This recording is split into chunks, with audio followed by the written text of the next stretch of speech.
Les femmes de droite, d'Andrea Dworkin. Chapitre 1. La promesse de la droite extrême. Il existe une rumeur, propagée depuis des siècles par des hommes de science, des artistes et des philosophes, tant laïcs que religieux, une sorte de commérage, à savoir que les femmes sont biologiquement conservatrices. Alors que le commérage des femmes est universellement ridiculisé, jugé terre à terre et frivole, le commérage des hommes, surtout s'il porte sur les femmes, devient une théorie, une idée ou un fait. Cette légende a acquis la dignité d'une noble pensée pour avoir été chuchotée dans les bibliothèques, salles de conférences et universités renommées, dont les femmes ont été, jusqu'à très récemment, exclues de manière officielle et de force. Ces chuchotements, si polysyllabiques et à noter qu'ils le sont parfois, se réduisent à un ensemble relativement simple d'affirmations. Les femmes ont des enfants parce que les femmes sont par définition des enfants. Cette réalité de la vie, affirmée sans réserve, s'accompagne de l'obligation instinctuelle d'élever et de protéger ses enfants. On peut, par conséquent, s'attendre à ce que les femmes soient socialement, politiquement, économiquement et sexuellement conservatrices parce que le statu quo, quel qu'il soit, offre plus de sécurité que le changement où qu'il mène. Des penseurs pernicieux de toute discipline ont, durant des siècles, soutenu que les femmes se conforment à un impératif biologique qui découle directement de leur capacité reproductrice et se traduit nécessairement par des vies étriquées, des esprits bornés et un puritanisme assez mesquin. Cette théorie ou calomnie s'avère spécieuse et cruelle puisque les femmes sont, dans les faits, forcées de porter des enfants et l'ont toujours été dans tous les régimes économiques, avec, au mieux, de brefs répits lorsque les hommes se trouvaient momentanément désorientés, comme au lendemain post-coïtaux de certaines révolutions. Cette théorie brille aussi par son irrationalité puisqu'en fait, les femmes de toute allégeance idéologique, à l'exception des pacifistes absolus très rares, ont tout au long de l'histoire appuyé des guerres où ces mêmes enfants qu'elles ont biologiquement et sont censés protéger se faisaient mutiler, violer, torturer et massacrer. À l'évidence, l'explication biologique de la prétendue nature conservatrice des femmes occulte la réalité de leur vie concrète et les cache dans des sombres recoins de la distorsion et de rejet. Si l'observateur indifférent ou hostile peut si facilement les catégoriser comme conservatrices, en quelque sens métaphysique, c'est que les femmes en tant que classe adhèrent assez strictement aux traditions et aux valeurs de leur contexte social quel qu'il soit. Dans toute société, quelle qu'elle soit, définie de façon stricte ou large, les femmes en tant que classe sont des conformistes prostrées, les croyantes orthodoxes, les partisanes obéissantes, les disciples à la foi sans défaillance. Douter, quelle que soit la foi des hommes qui les entourent, équivaut à la rébellion, au danger. La plupart des femmes, cramponnées à une vie précarisée, n'osent pas se détacher d'une foi aveugle. De la maison du père à la maison du mari, et jusqu'à la tombe qui risque encore de ne pas être la sienne, une femme acquiesce à l'autorité masculine dans l'espoir d'une certaine protection contre la violence masculine. Elle se conforme pour se mettre à l'abri dans la mesure du possible. C'est parfois une conformité léthargique, en quel cas les exigences masculines la circonviennent progressivement, comme une enterrée vive dans un conte d'Edgar Allan Poe. Et c'est parfois une conformité militante. Elle sauvera sa peau en se montrant loyale, obéissante, utile, et même fanatique au service des hommes qui l'entourent. Elle devient la putain heureuse, la ménagère comblée, la chrétienne exemplaire, l'universitaire désincarné, la camarade accomplie, la terroriste par excellence. Quelles que soient les valeurs ambiantes, elle les incarnera avec une fierté sans faille. Les hommes respectent rarement leur part du marché, telle qu'elle l'entend, la protéger contre les violences masculines. Mais la conformiste militante a tellement donné d'elle-même, son travail, son cœur, son âme, souvent son corps, souvent ses enfants, que cette trahison ressemble au dernier rivet d'un cercueil. Le cadavre n'en a plus le moindre souci. Les femmes savent, mais ne doivent pas l'admettre, que résister au contrôle masculin ou défier la trahison masculine mène au viol, au coup, à la misère, l'ostracisme ou l'exil, à l'enfermement, à l'asile ou en prison, ou la mort. Comme Phyllis Chesler et Emily Jane Goodman l'ont clairement montré dans Women, Money and Power, les femmes luttent, telles Sisyphe, pour éviter quelque chose de pire, qui peut leur arriver et leur arrivera toujours si elles transgressent les frontières rigides du comportement prescrit. La plupart des femmes ne peuvent se payer le luxe matériel ou psychologique de reconnaître les quelques offrandes sacrificielles qu'elles brûlent en quête de protection. De reconnaître que les quelques offrandes sacrificielles qu'elles brûlent en quête de protection n'apaiseront jamais les petits dieux colériques qui les gouvernent. On ne doit donc pas s'étonner que la plupart des jeunes filles ne veuillent pas devenir comme leur mère, ces sergents domestiques épuisés et préoccupés, affligés de troubles incompréhensibles. Les mères éduquent les filles à se conformer aux restrictions de la vie conventionnelle des femmes, définies par les hommes, quelles que soient les valeurs idéologiques de ces derniers. Les mères sont les exécutantes de la volonté masculine, les gardes à la porte du cachot, les larbins qui dispensent les décharges électriques pour punir toute rébellion. La plupart des jeunes filles, quelle que soit l'intensité de leur ressentiment contre leur mère, en viennent à lui ressembler étroitement. La rébellion peut rarement survivre à la thérapie de conditionnement qu'on appelle éducation chez les femmes. La violence masculine agit directement sur une fille par l'entremise de son père ou de son frère ou de son oncle, ou d'une multitude de professionnels ou d'étrangers. Cette expérience a été et demeure celle de la mère, et la fille sera à son tour forcée d'apprendre à s'en conformer si elle veut survivre. Elle peut, arrivée à l'âge adulte, répudier le groupe d'hommes auquel sa mère s'est alliée. Elle peut hurler avec d'autres loups en quelque sorte, mais elle répétera le même schéma que sa mère en acquiesçant à l'autorité masculine au sein d'un groupe choisi. Par la force et par la menace, les hommes de tous les camps exigent des femmes qu'elles acceptent la violence dans le silence et la honte, qu'elles se ligotent au foyer avec une corde tressée d'auto-accusation, de rage muette, de détresse et de ressentiment. Les hommes se plaisent à mépriser les vies étriquées des femmes.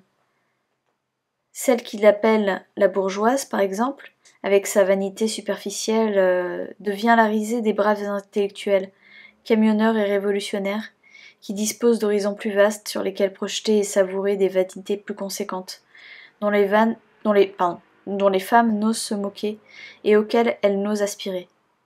La harpie offre une caricature vicieuse de la petitesse d'esprit et de l'avarice prêtée à la femme de la classe ouvrière, qui harcèle sans relâche son humble mari, laborieux et toujours patient, avec ses mesquines tirades d'insultes que nulle douce rebuffade ne peut apaiser. La lady, l'aristocrate, est réduite à une coquille vide et polie, tout juste bonne à se faire cracher dessus parce que le crachat se voit bien sur sa patine immaculée, ce qui réjouit le cracheur, quelle que soit sa technique. La mère juive incarne un monstre qui veut trancher en milliers de morceaux le phallus de son précieux fils pour le jeter dans la soupe au poulet. La mère noire, elle aussi castratrice, est une matriarche mal dégrossie dont l'endurance infinie désole les hommes. Quant à la lesbienne, mi-monstrueuse, mi-demeurée, et privée d'hommes à houspiller, elle se prend pour un Napoléon. Et la dérision envers la fille des femmes ne s'arrête pas à ces calomnies toxiques, laides et insidieuses, car elle subit toujours, en toutes circonstances, l'essence même de la dérision. Son squelette, toute chair débitée, elle n'est qu'un con, une plotte. Toutes les autres parties du corps sont dépecées, tranchées, ne laissant qu'une chose inhumaine, un ça. Et pour les auteurs du dépeçage, c'est la plus drôle des blagues, une source infinie de rire gras. Les comiques sont les bouchers mêmes qui taillent la chair et jettent au loin les parties inutiles. Réduire une personne à un vagin et à une matrice, puis à une obscénité démembrée, constitue leur meilleure blague, la préférée. Chaque femme, quelle que soit sa situation sociale, économique ou sexuelle, lutte contre cette réduction avec toutes les ressources dont elle dispose. Comme ces ressources sont étonnamment restreintes, et comme elle a été privée des moyens de les organiser et de les accroître, ces tentatives sont aussi pathétiques qu'héroïques. La putain qui défend le Mac trouve sa valeur dans les bijoux criards de cet homme. L'épouse qui prend le parti du mari hurle ou bégaye que sa vie n'est pas un désert de possibilités assassinées. L'activiste, en prenant les idéologies des hommes qui avancent en formation militaire sur son corps prostré, ne pleure pas sur la place publique de ceux qui lui ont pris. Elle ne criera pas que leurs talons meurtriront sa chair, parce que cela serait signifier la fin du sens lui-même. Tous les idéaux qui ont motivé son renoncement seraient entachés d'un sang indélébile qu'elle devrait reconnaître enfin comme le sien. Donc la femme s'accroche, non pas avec la délicatesse d'une vigne grimpante, mais avec une ténacité incroyable aux personnes, aux institutions et aux valeurs mêmes qui la méprisent, l'avilissent, célèbrent son impuissance, bride et paralyse les expressions les plus authentiques de sa volonté et de son être. Elle devient obséquieuse, au service de ceux qui, implacablement et efficacement, l'agressent, elle et son espèce. Cette loyauté singulièrement pétrie de haine et de soie, à l'égard des êtres voués à sa destruction, forme l'essence même de sa féminité telle que la définissent les hommes de toute allégeance idéologique. Marilyn Monroe a écrit, peu avant sa mort, dans un canard pendant le tournage de Let's Make Love, « De quoi ai-je peur ? Pourquoi ai-je si peur ? Est-ce que je pense que je suis incapable de jouer ? Je sais que je suis capable, mais j'ai peur. J'ai peur et je ne devrais pas, et je ne dois pas. » L'actrice est la seule femme investie par la culture d'un pouvoir d'agir. Lorsqu'elle joue bien, c'est-à-dire lorsqu'elle convainc les hommes qui contrôlent les images et l'argent qu'elle peut être réduite à la mode sexuelle de l'heure, accessible au mâle, selon ses conditions à lui, elle est payée et acclamée. Son jeu doit être imitatif, non créatif. Il doit être rigidement conformiste, plutôt une occasion de récréation et d'innovation. L'actrice est la marionnette de chair, de sang et de fard qui joue comme si elle était une femme qui agit. Monroe, la poupée sexuelle accomplie, a le pouvoir de jouer, mais elle a peur de jouer peut-être parce qu'aucun effort de sa part, si inspiré soit-il, ne peut convaincre l'actrice elle-même que sa vie de femme idéale est autre chose qu'une forme effroyable d'agonie. Elle s'est accrochée un sourire, elle a posé, simulé, eu des liaisons avec des hommes célèbres et puissants. Une de ses amies a dit qu'elle avait eu tellement d'avortements illégaux bâclés que ses organes étaient gravement mutilés. Elle est morte seule, agissant peut-être en son nom pour la première fois. On imagine que la mort engloutit la douleur et que les barbituriques et l'alcool ne peuvent...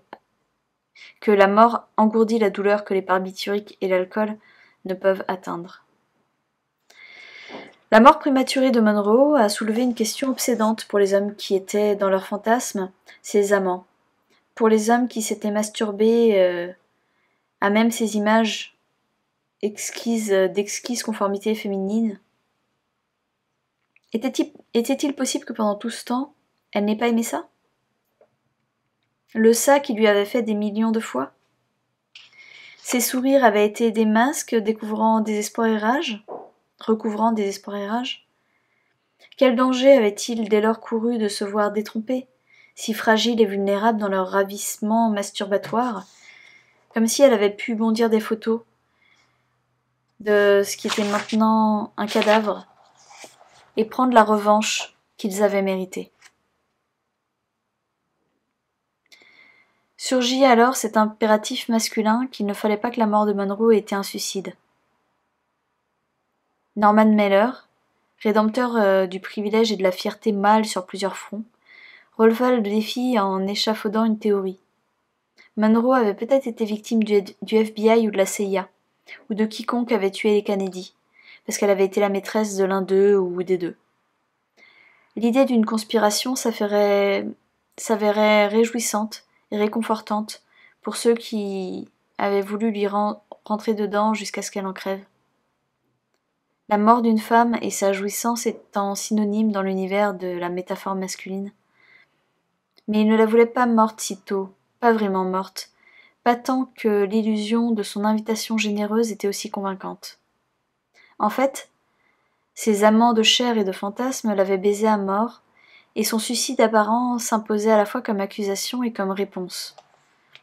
Non, Marilyn Monroe, la femme sexuelle idéale, n'avait pas aimé ça.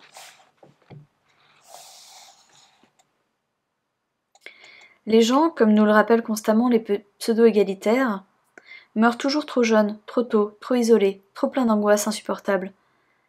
Mais qu'elles soient célèbres ou inconnues, riches ou pauvres, seules les femmes meurent une à une, isolées, étouffées par des mensonges emmêlés dans leur gorge. Seules les femmes meurent une à une, essayant jusqu'à la dernière minute d'incarner un idéal que leur imposent les hommes qui veulent les user jusqu'à la corde. Seules les femmes meurent une à une, souriant jusqu'au dernier moment. Sourire de la sirène, sourire de l'ingénue, sourire de la folle. Seules les femmes meurent une à une, polies à la perfection ou débraillées derrière des portes verrouillées, trop désespérément honteuses pour appeler à l'aide. Seules les femmes meurent une à une, convaincues que si seulement elles avaient été parfaites, parfaite épouse, mère ou putain, elles n'en seraient pas venues à haïr autant la vie, à la trouver si étrangement pénible et vide. Elles-mêmes seraient irrémédiablement confuses et sans espoir. Les femmes meurent, pleurant ou non, pleurant non pas la perte de leur vie, mais leur inexcusable incapacité d'atteindre la perfection telle que les hommes la définissent en leur nom. Les femmes tentent désespérément d'incarner un idéal féminin, défini par les hommes, parce que leur survie en dépend. L'idéal, par définition, réduit la femme à sa fonction, la prive de toute individualité centrée sur ses intérêts et ses choix, ou sans utilité pour l'homme selon l'ordre masculin des choses. Cette monstrueuse quête féminine, d'une perfection définie par les hommes si intrinsèquement hostile à la liberté et à la dignité, mène inévitablement à l'amertume, la paralysie ou la mort. Mais tel le mirage dans le désert, l'oasis nourricière que l'on ne trouve pas, la survie n'est promise que dans cette conformité et nulle part ailleurs. Comme le caméléon, la femme doit se fondre dans son environnement sans jamais signaler les qualités qui la distinguent, parce que ce serait attirer sur elle l'attention meurtrière du prédateur. Elle est en réalité un gibier pourchassé. C'est ce qu'affirment si fièrement tous les auteurs, savants, philosophes du coin. Tentant de conclure un marché, la femme dit à l'homme « Je viens à toi à tes conditions ». Elle espère alors que la misogynie meurtrière de l'homme ciblera une autre femme, moins ingénieuse et enthousiaste à se conformer. Dans les faits, elle offre en rançon les décombres de sa vie, ce qui en reste après qu'elle a renoncé à son individualité, en promettant de rester indifférente au sort des autres femmes. Cette adaptation sexuelle, sociologique et spirituelle, qui agit comme mutilation de toute capacité morale, constitue le premier impératif de survie pour les femmes vivant sous la suprématie masculine. J'en suis graduellement venue à comprendre que je devais m'en tenir à la perspective du survivant. Ce choix embêtera probablement l'historien qui se méfie des récits personnels, mais la souffrance radicale transcende la relativité et, lorsque le compte-rendu d'un événement ou d'une circonstance par un survivant se répète exactement de la même façon dans la bouche de dizaines d'autres survivants, hommes et femmes, internés dans différents camps, issus de différents pays et cultures, alors on finit par accorder foi à de tels comptes rendus et même à remettre en question les rares divergences de la perspective d'ensemble. Terence Desprez, The Survivor, Anatomy of Life in the Death Camp.